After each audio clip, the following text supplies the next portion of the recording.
It was scheduled and canceled because of poor air quality. So maybe another time. Thank you. Thank you. Other announcements? Yes. I'm going to be a permanent fixture up here. Just give me your sermon, Lori. I'll read it. No, I'm kidding. We still need volunteers to work the Pride Fest table, specifically the 6:30 to 8 slot. It is a super fun time, and it's a fantastic environment, and it will go lickety-split. So if you can do that, please email Susie. And then we are also meeting for concerts on the quad tomorrow. If anybody wants to meet at ISU for a concert on the quad and a little NCC fun. Susie, what time is that? 7 o'clock. 7 o'clock. And then also, August 2nd, to make tech life easier and to let people have the full experience of NCC, we're going to start recording the entire service so the Zoom, we're going to record the whole thing, not just the reflection, just like other faith communities in our community do. So we want to make sure that everybody is aware of that and can adjust accordingly, I guess. Thank you for your attention to this matter. Be careful what you say. I just want to remind you that we're collecting for BJHS again, and the basket's on that table in the back, and there's a list in there of the things that they need.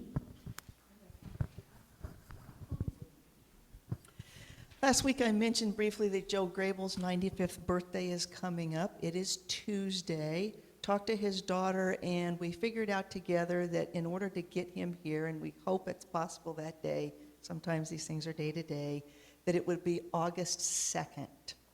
So just kind of put that in your mind. It'd be a lovely way to celebrate with our friend Joe. Any other announcements?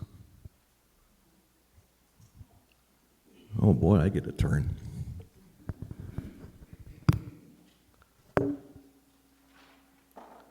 It's time for a moment of social concern. As I think about social concern today, I imagine our country as a kind of circle. And all around the circumference of that circle are varied groups of people. They may be financially stressed, they may be liberal Democrats, they may be right-wing Christians, they may be food insecure, they may be my neighbors. These groups are so varied that they may appear to have little in common, but they all seem to see themselves on the circumference of that circle, on the outside looking in. They all feel marginalized and lonely and threatened. What about the people at the center of our circle? Many of them may have real agency. Even some of those whom I see at the center use their agency and their resources as if somehow they need to defend themselves too against something, as if sometimes even they too feel marginalized and alone and threatened. Now, for sure, concern about that center is valid, but here and now today, I want to hold up the neighbor, the friend, the acquaintance, whoever may be nearby.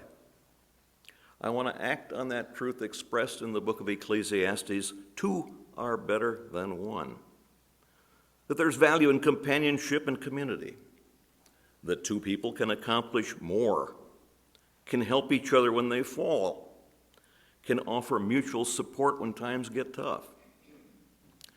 Maybe this is how we help people one at a time with the problem I just mentioned.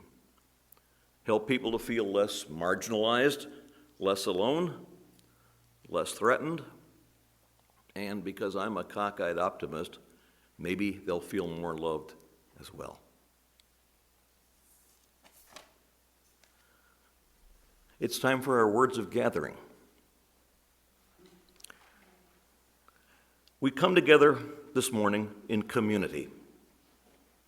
We come as something that seeks. There is something that knows we need more,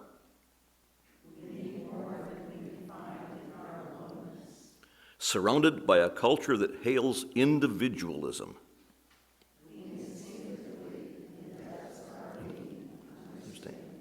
We understand that freedom comes through the collective. And so today, we celebrate our interdependence with each other and with God. And now, if you'll recite with me our covenant statement, our purpose is to continue in our time what Jesus began in his, working for the healing of our world as an inclusive, compassionate, and joyful community.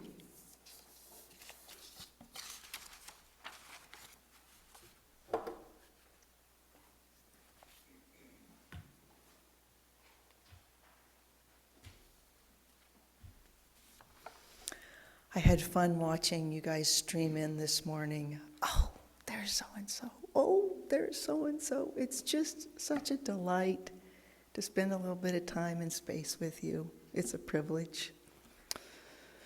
Okay, we have a reading. This is based on Psalm 122.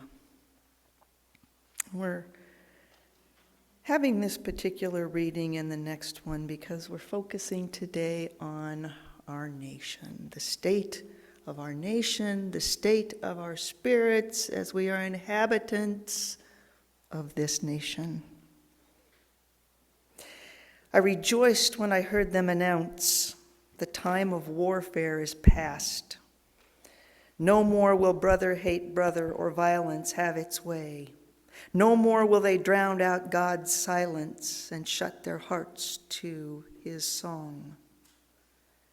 Pray for peace in the cities and harmony among the races. May peace come to live in our streets and justice within our walls. With all my heart, I pray that peace comes to live among us. For the sake of all earth's people, I will do my utmost for peace. We have a song to sing. It's something that our Karen Rousey offered for us to endeavor. It's probably a familiar hymn to you. This one, with revised words, is entitled, May We Be Brave and Curious. Please rise as you're willing and able. The lyrics will be on the screen.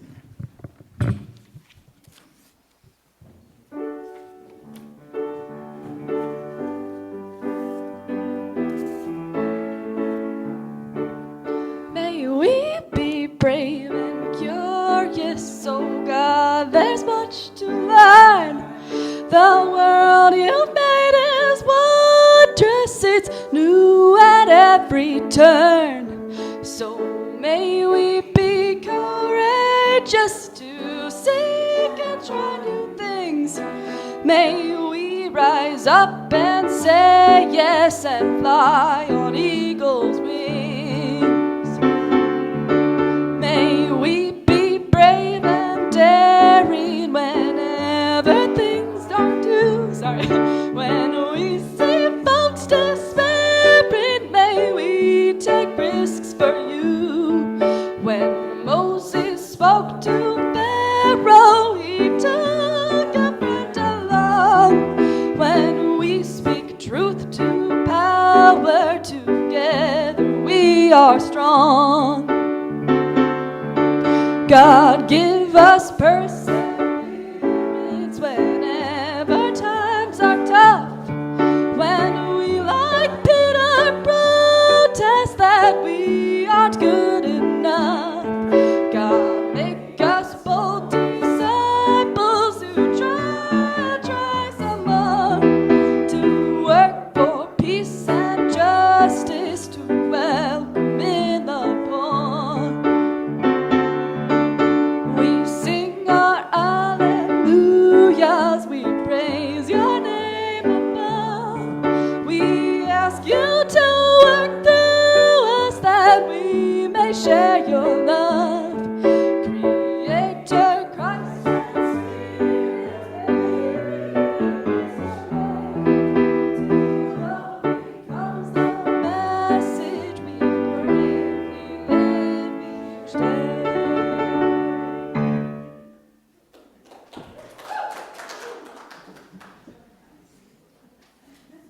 Thanks, Allison. Our next reading are the words of Reverend Allison Burns LaGreca.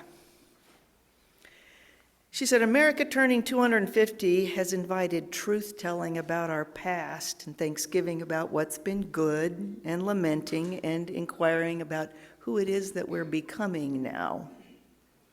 And I confess that I approached this birthday with mixed emotions.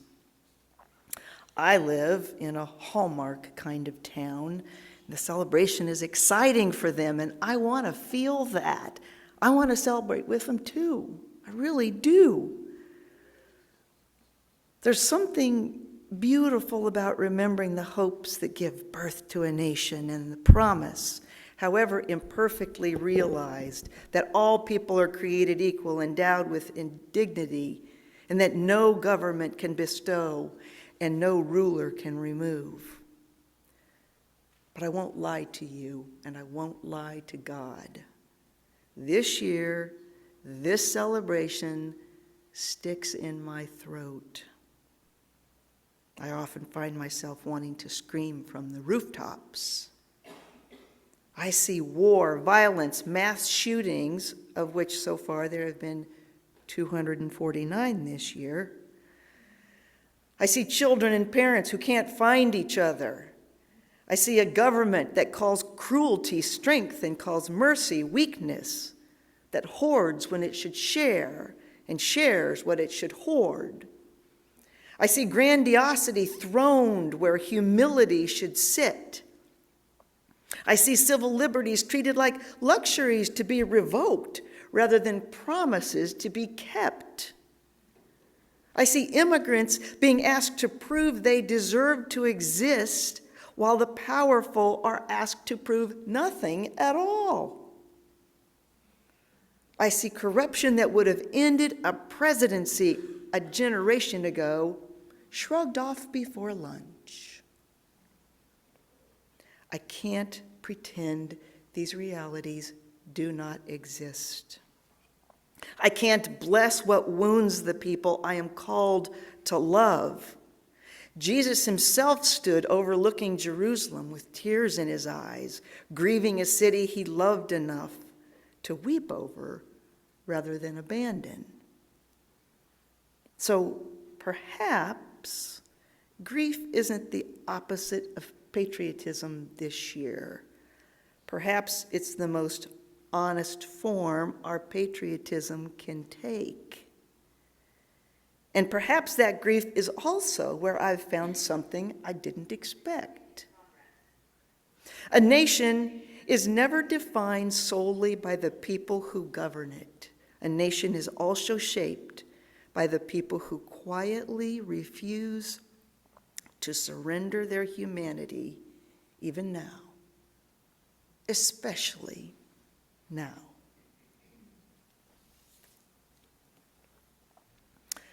Well, we all know that 2 weekends ago was the big 250. On the morning of July 4th, I took the dogs for a walk in the Miller Park Pond to see how big the baby goslings were getting, how much they had grown. And as soon as we stepped out of the car, my eyes fell on a sign in a yard, which made me think of how much our nation had grown, or not. Could I see the next slide, please? This was what I saw.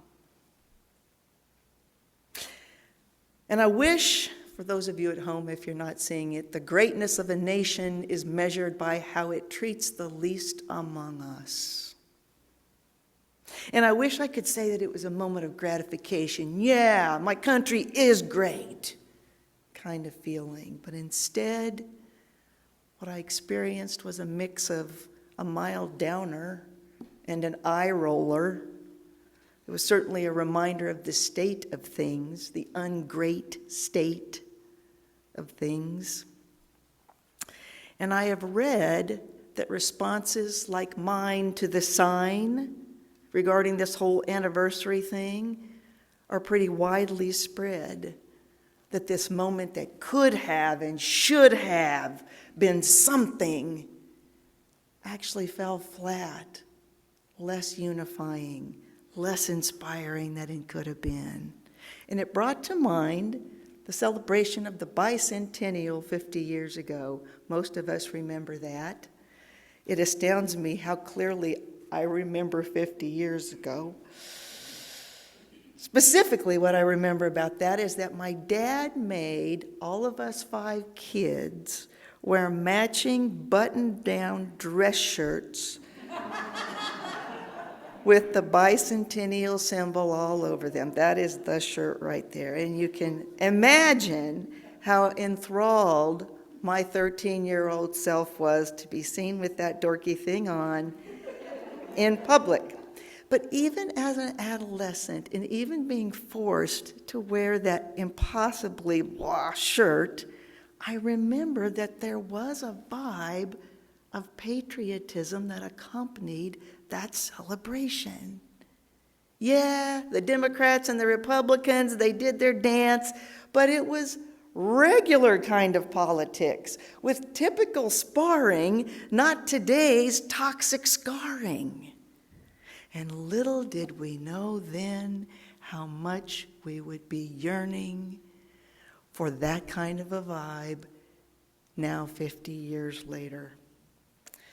I've heard statistics that progressives these days are twice as troubled by the disunity in our country as conservatives. It doesn't matter what side of the aisle you're on. It doesn't matter if you're on any side or no side. It's impossible to deny that we are a country divided. And sadly, there are 2 different things that we can be sad about. One is just the division itself. Have we ever experienced such a thing in our lifetime? And the second thing is all the things that are causing this division.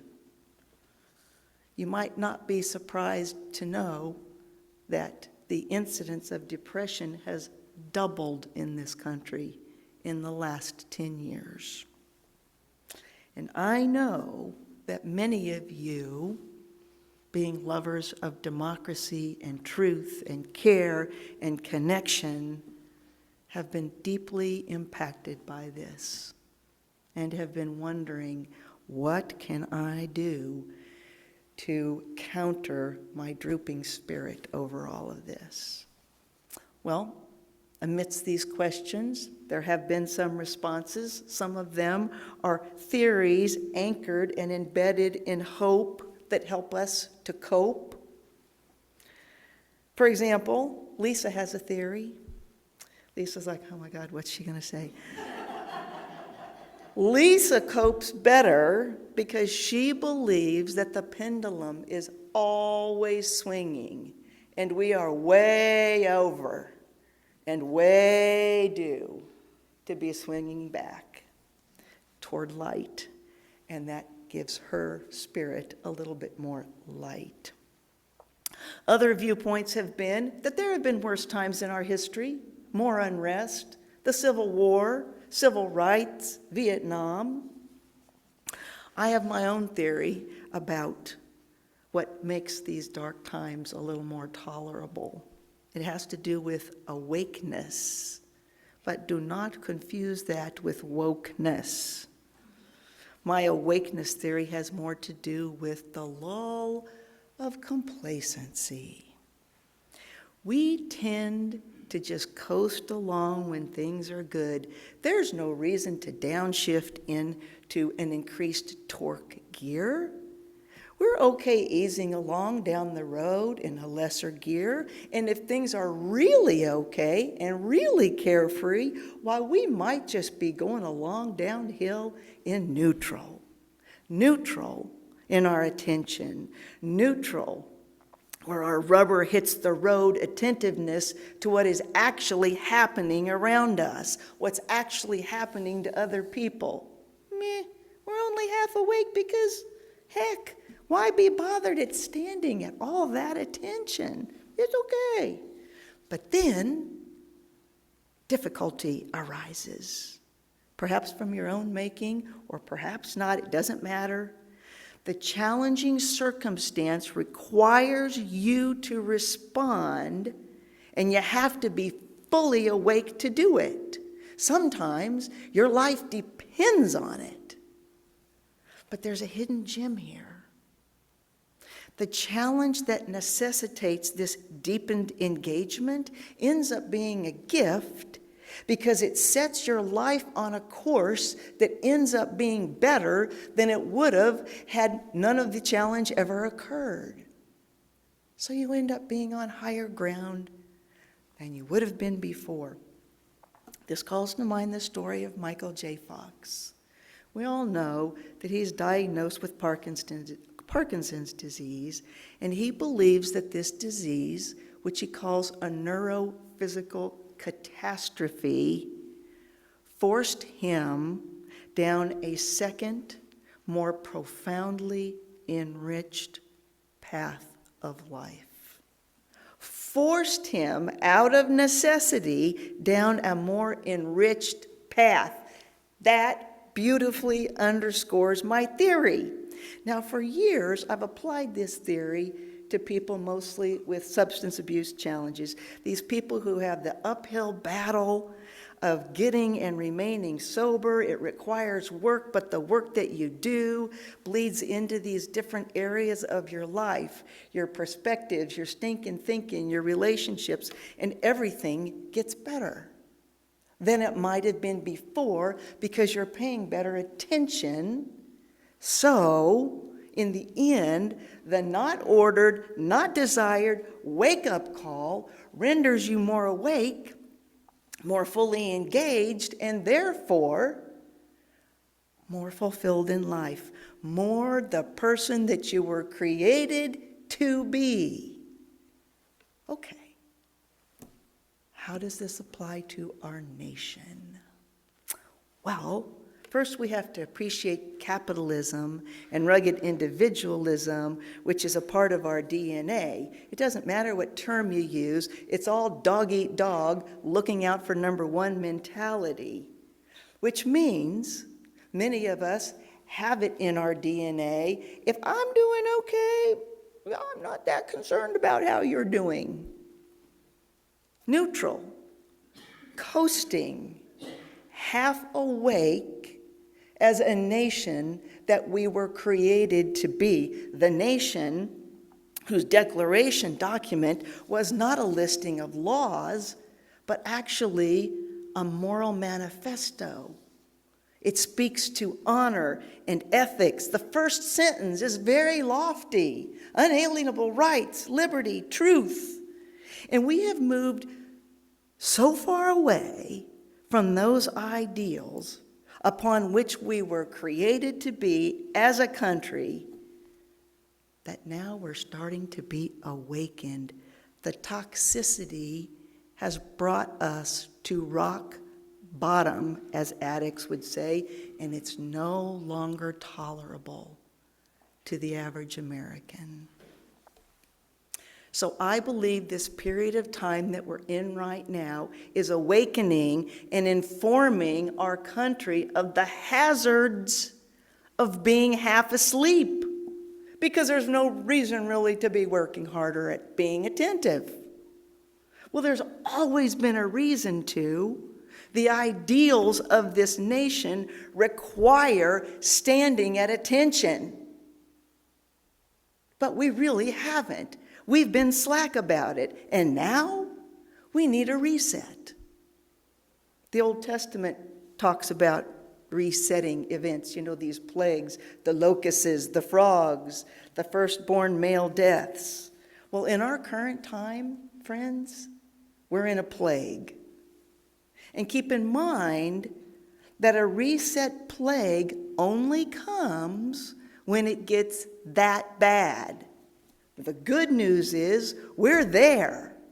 We're that bad. We're hitting rock bottom, which I know can feel hopeless. Why aren't we better? In some ways, this country sucks. Trust me, I know the sentiment. When I start feeling that way, I remember the people who didn't wait for their country not to suck, to serve it.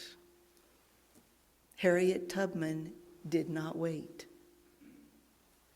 John Lewis literally was bludgeoned for a country that did not protect him. Fred Rogers came into our living rooms every day, telling children, really telling all of us, that we are loved just the way we are.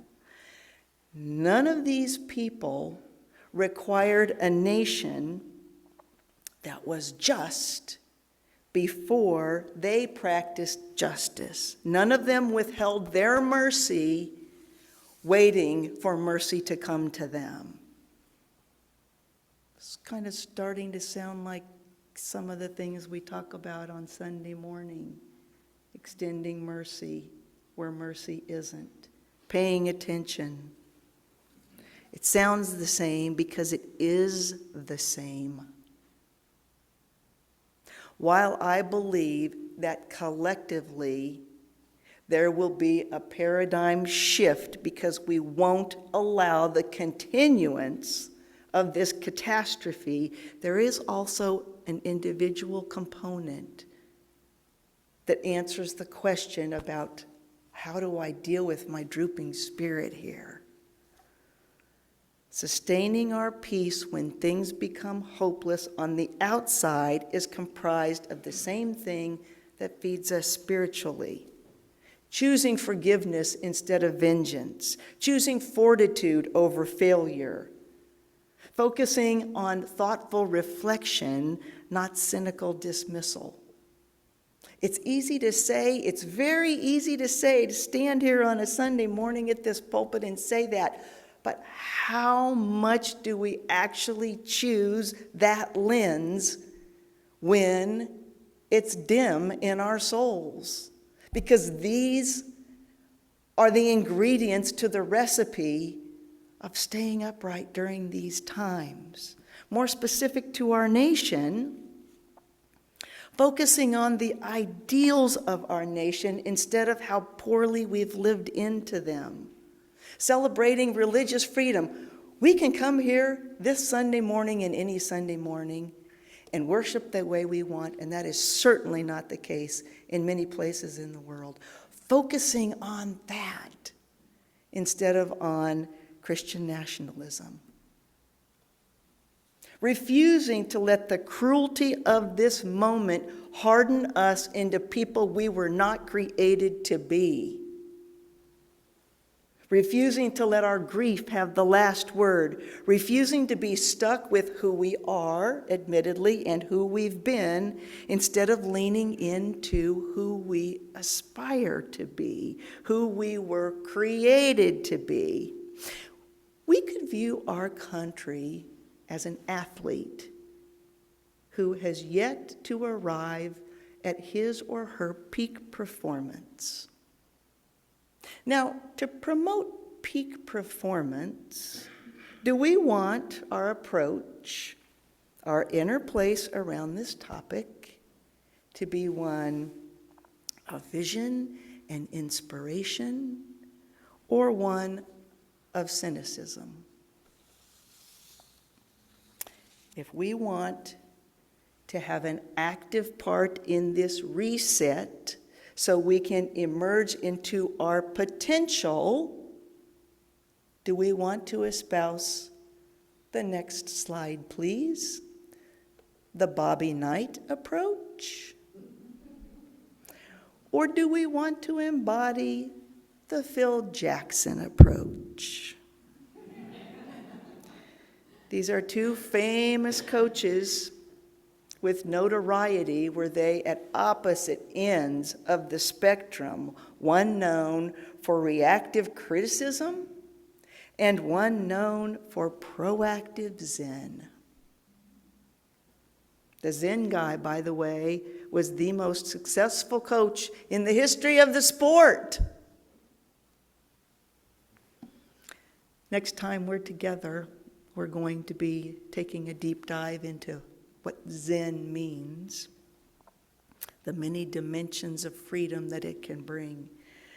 But for now, perhaps you'll find some zen in the next two things we're going to do, one of which is to join each other in a prayer, which you'll hear.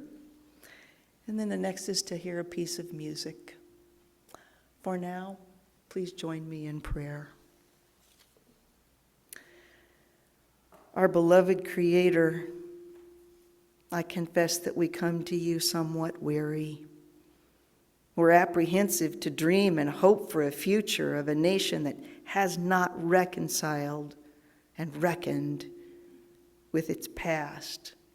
We're conflicted about praying for a country where our tax dollars fund war, where the rich rule while the children go hungry, while the language and symbols of our sacred faith traditions are wielded as weapons to perpetuate hate.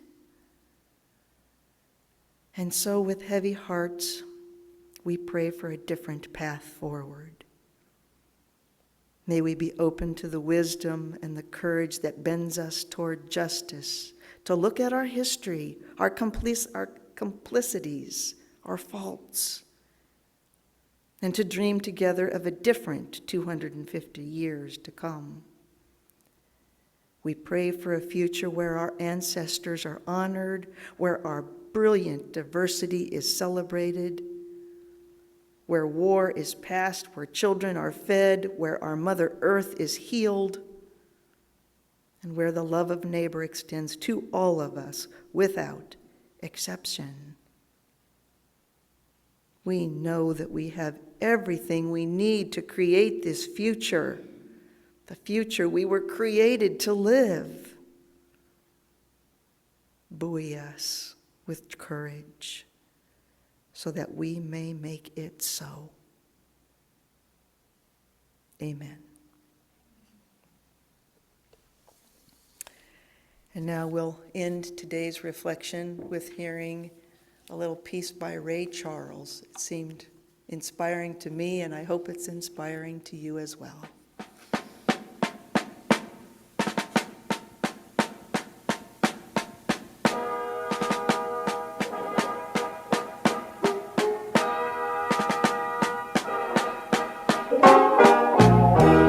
Oh, beautiful, far heroes proved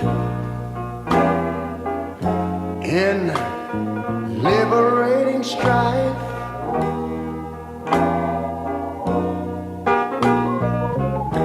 Who more than self their country loved, and mercy more than life.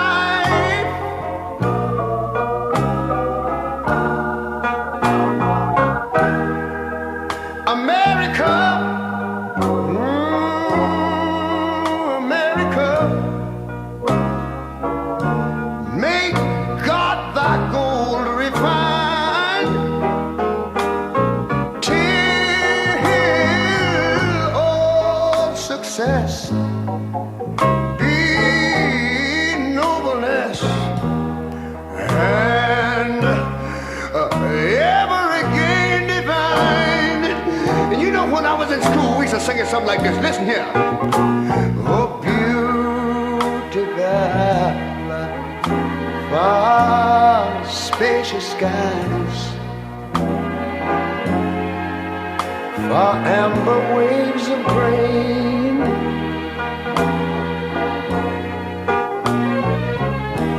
far purple mountain majesties, above the fruited plain. Well, now wait a minute. I'm talking about America, sweet America. You know, God done shed his grace on thee. He crowned our good. Yes, he did. Heavy brotherhood from sea to shining sea. You know, I wish I had somebody to help me sing this.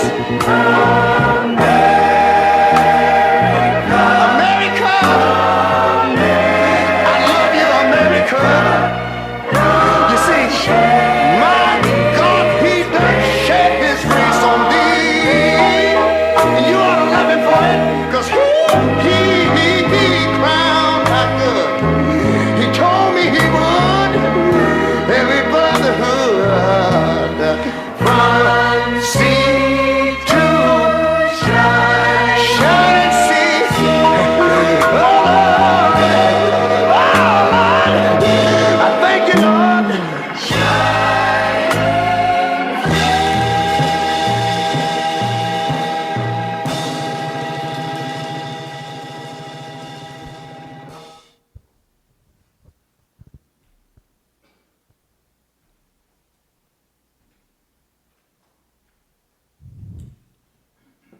After that, it's time for response to Lori's reflection and Ray Charles' wonderful version of America.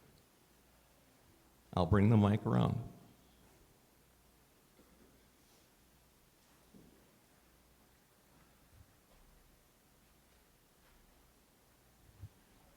I's a comin'. Once more. Right? Thank you, Lori, for the reminder to hold out the hope. I know that, but I forget it a lot. And in the words of John Meacham, the longer our current administration is in power, the likelihood that AOC is elected president becomes greater. And in the words of the great Malcolm Gladwell, he also believes that we're burning it all down to rise as a phoenix even better. Anyone else?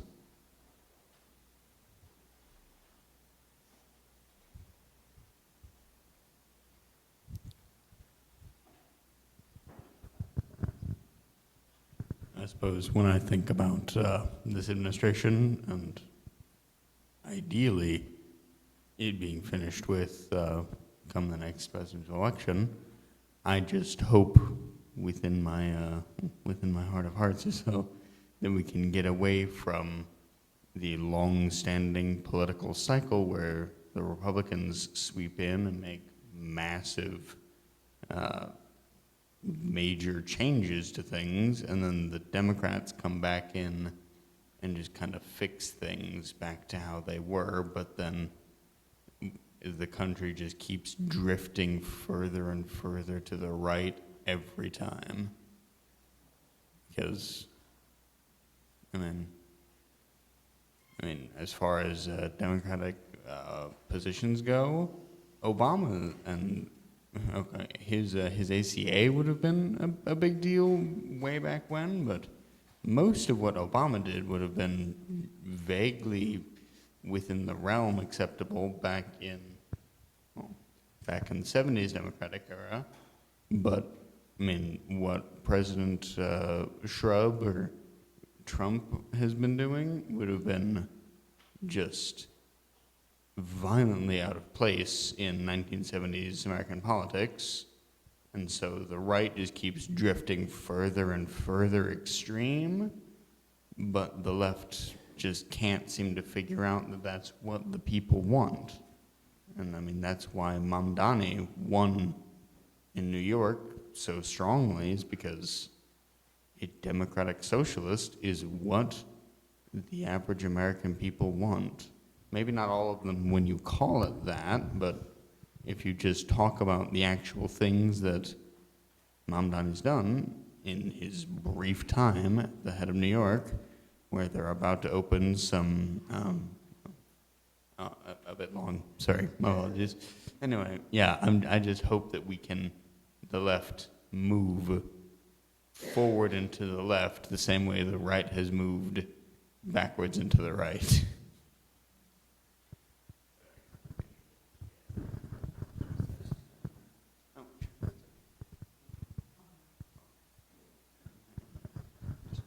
She was just waving at me.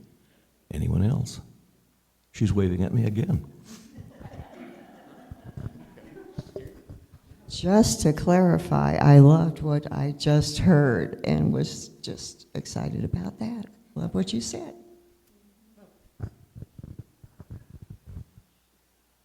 Anyone else?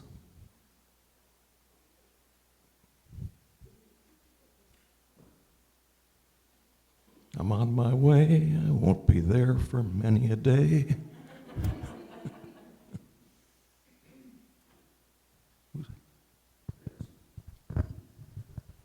Lori, I needed to hear what you had to say today, and I thank you very much for the reminder that keeping a low profile is perhaps not what we need to be doing right now.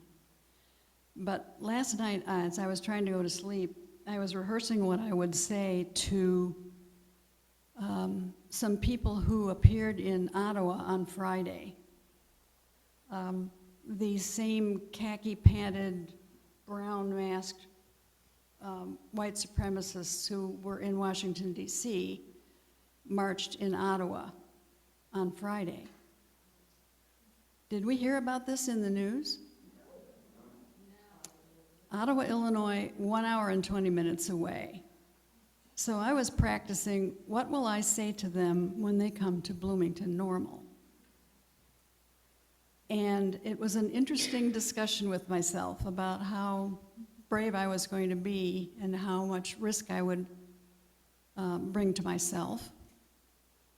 And I really felt that I could tell them they were cowards and that they needed to take their masks off and show their faces. Because we're all in this together and we need to look each other in the eyes. I'm concerned about it. It may come here. So rehearse what you might say when you're in that situation.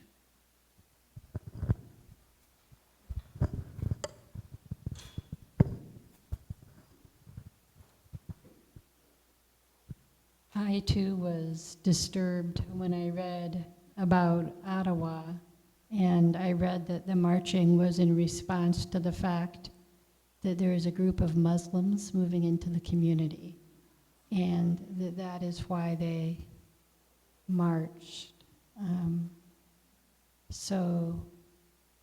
It just points to me the importance of having open-heartedness and being a place where everyone, regardless of their faith, regardless of their background, regardless of their life, is welcome.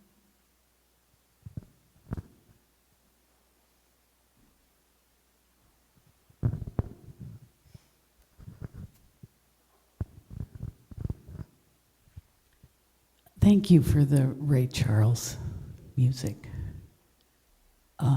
I got goosebumps, felt a sense of patriotism that I haven't felt actually since Obama's rally after he won the presidency. Just overtook me with joy and hope for our future. It was good to have that feeling again, and I appreciate that.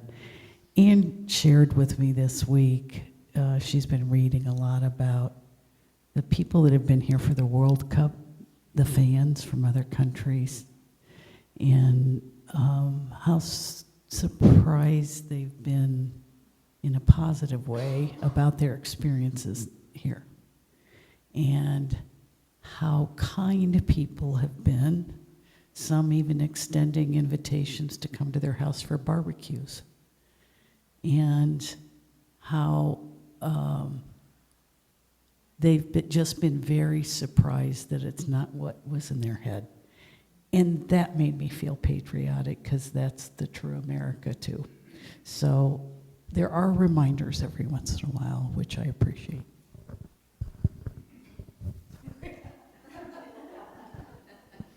So I kind of disagree with Lori a little bit, mostly all of it.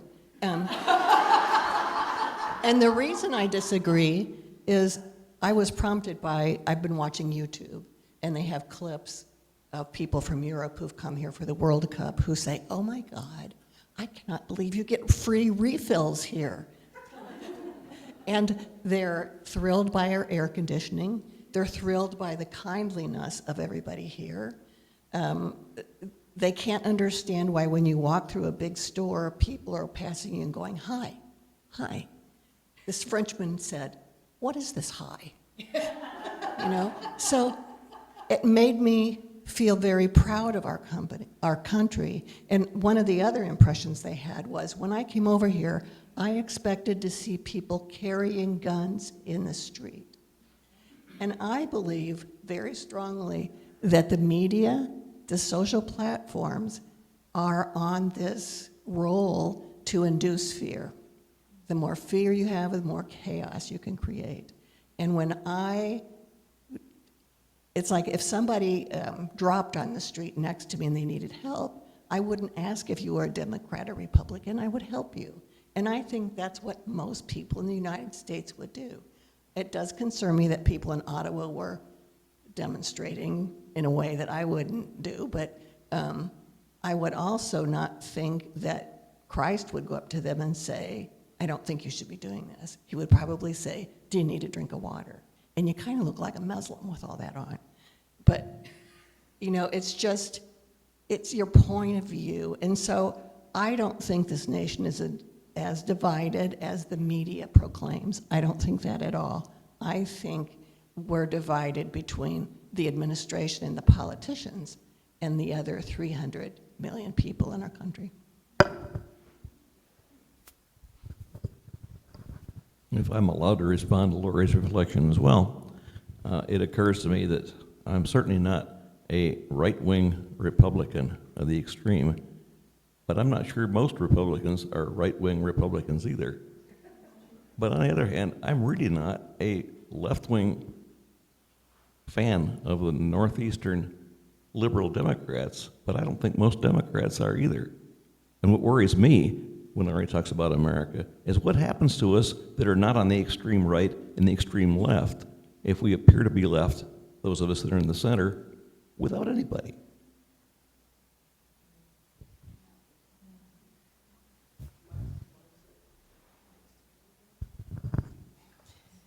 Very good reflections of the reflection. Thank you so much. It's always one of the richest parts of our gathering.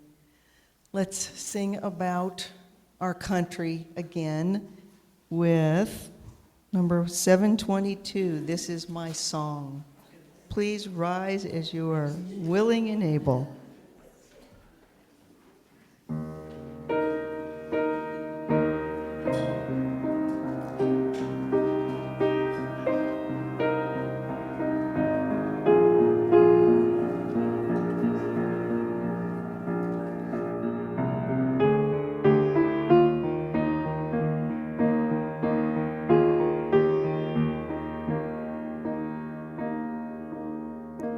This is my song, oh God of all the nations,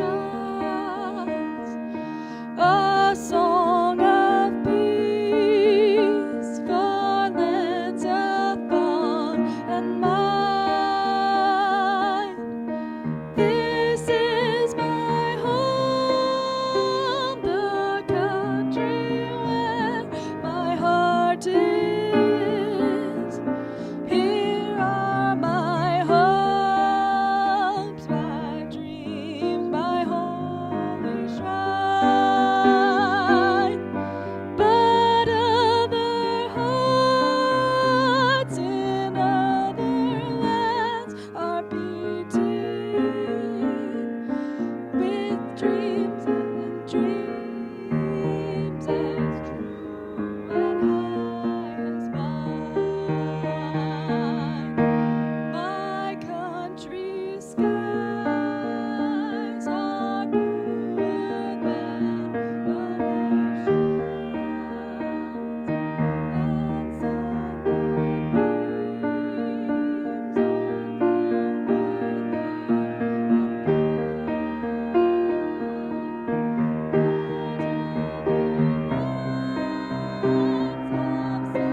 joys and concerns. Are there anybody who would like to share a joy or a concern?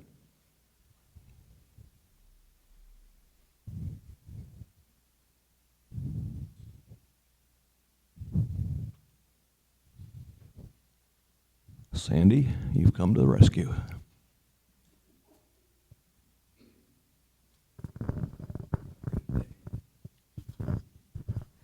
My concern is that we allow the loud headlines and miss the quiet undermelody of the goodness. My concern is that we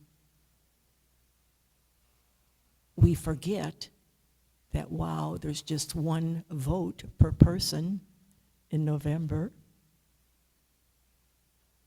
We forget that we have much more power even here as we work together and show up at meetings that have to do with planning for our local community. I was at 2 of them recently. Very small turnout. Maybe the headlines are taking precedence over what we can accomplish here together. My joy is that there are groups like this that continue to talk about community and joy of group and giving and joys and concerns. Speaking of pride, I was very proud that Nikki and Elizabeth and Reverend Lori came to Miller Park Pride, their Pride Fest that they had. It was super hot, but over 350 people came, families. I know Lori had a really good conversation with a gentleman who was very interested in what we're doing, and a lot of people got our information, so that was exciting. We were also next to Prairie Pride Coalition's very popular sticker location and button making, so we had a lot of good traffic, and I think they thought some of that was ours, so that was exciting. But it just was very joyful to be there, and they've decided to hopefully move it to earlier in June and not do this in the hottest part of July. But I am so thankful that they were there, and I'm thankful for this community when you show up for the different events that we do in the community. Anyone else?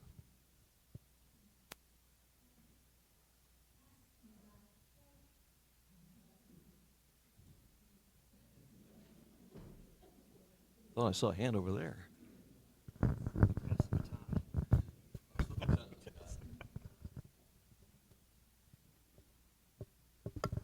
This is Stephanie. I'm hiding in the back. My joy is that I'm able to walk. Tomorrow will be just 2 weeks since I had surgery.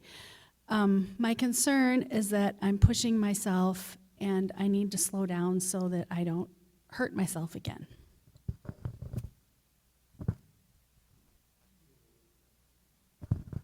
I was just struck by what a joy it was to sing this last song.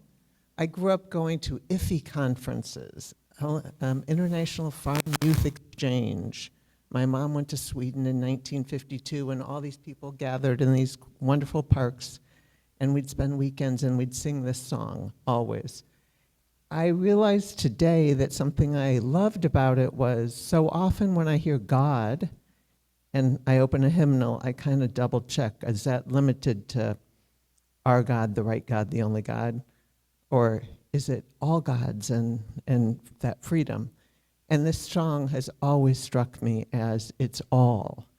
And that we're not the hot shots, we're all, and it felt great to be in a crowd and sing it. And I dream of when it can be sung with gusto. Thank you for saying that. I was on the fence whether I wanted to say something or not, and I was also struck. And it's also a joy to be back after being gone. I was with 2 weeks with my dad in Virginia, and then the last week vacationing with Reese on a cruise. So that was a joy. And we had a day in Belize where we spent 4 hours on a bus with a tour guide who is Belizean, and I was thinking of her as we were singing this song, because her love of her country and her joy of showing it was just so present all day. And I have that same feeling about this country in terms of its natural beauty, and the Ray Charles piece just brought that out. And anyway, that I'm rambling, but it was a feeling of joy, and also a concern. I was struck by what you said, both Ann and Karen. But Ann, the power of the media, spending 2 weeks with my dad. We can't talk about certain things because of what he believes media has told me, and what I believe media has told him. The good part is we just stop talking about it and talk about other things. So. Okay, I should have talked earlier. This is kind of the historian in me. I did a lot of research on the 20s, which is our forgotten depression. It was really bad, and the government wouldn't do anything. And banks closed, and BHS teachers said they wouldn't get paid 1 month if the school could stay open. And there were hobos just everywhere, losing jobs. And then in 32, we elected a government that said, well, no, the government's going to act. And that's why people remember the Depression as kind of a hopeful, good time. And I really think that's going to happen now. After what we're going through, I think in the coming years, we're going to bounce back from this. So I'm really very hopeful, and probably some of you don't agree with me, but I am very hopeful.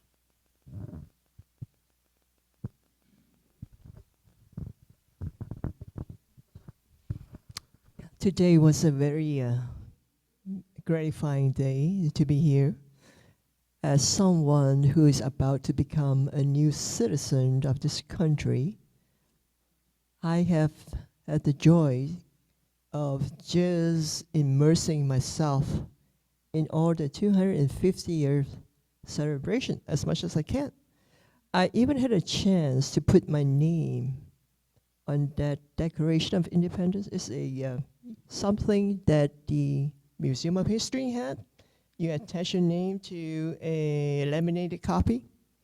Will it stay? I don't know, but I took a picture of it with my name on it, Jennifer K. Ho.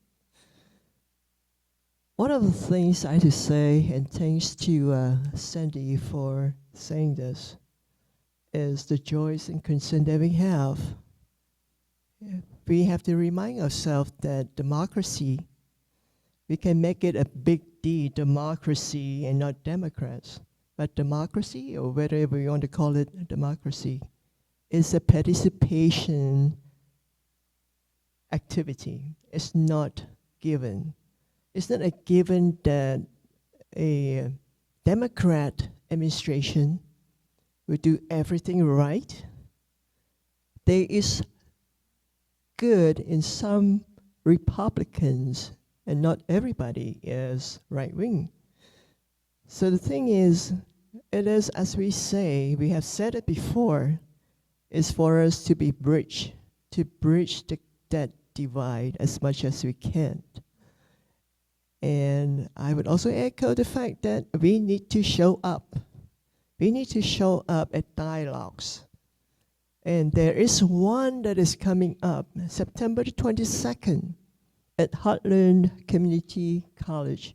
That's hosted by the museum, I think, in conjunction, maybe with the league, I'm not quite sure, of who's involved. September 22nd, and the theme is, all men are created equal. I know that the Graffens has been to some of these things. They usually are. And I would say, keep showing up. I was at the, yeah, I would quit. I know that Toastmasters speak for 5-7 minutes, so Well, the thing is this, really, what it comes back down to is remember that we are all part of this. So, thank you.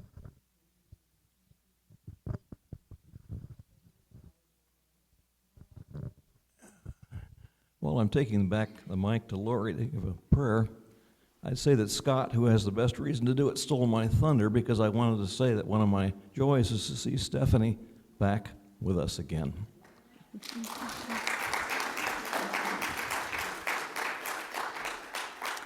And another, though worship leaders are not typically hobbling around like I do, it is really kind of interesting to see people smiling at each other and passing the mic one to another. It's very NCC, isn't it? And now the prayer.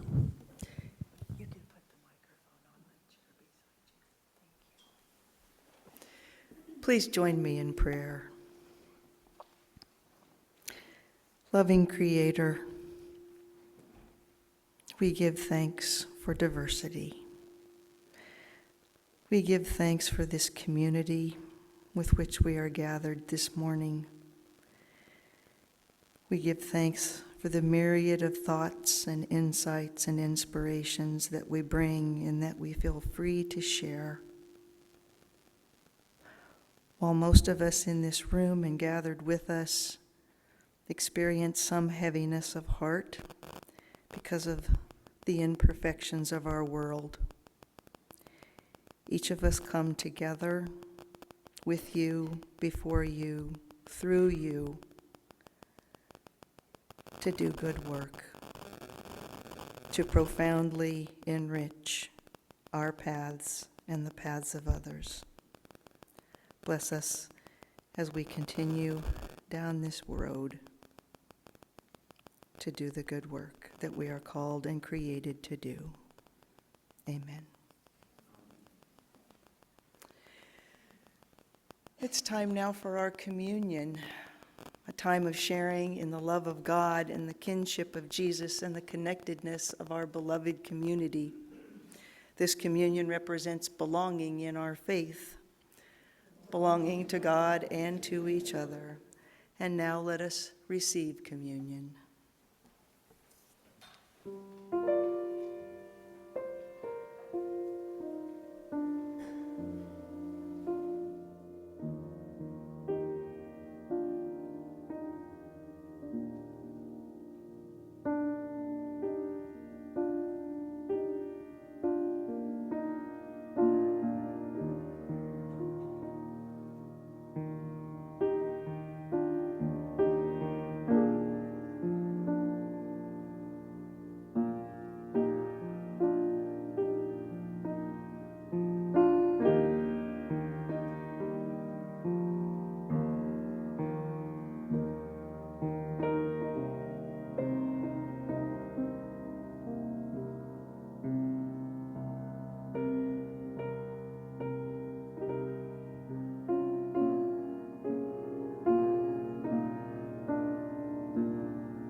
to be the continuance of Jesus' Spirit and his ministry, symbolizing a new covenant. We are a community grounded in this new covenant. And now let us share in this sacred meal.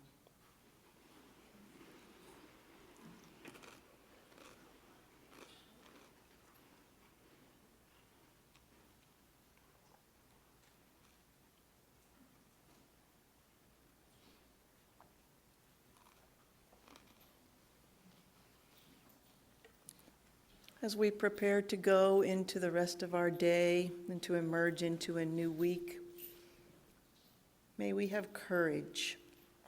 May we have fortitude.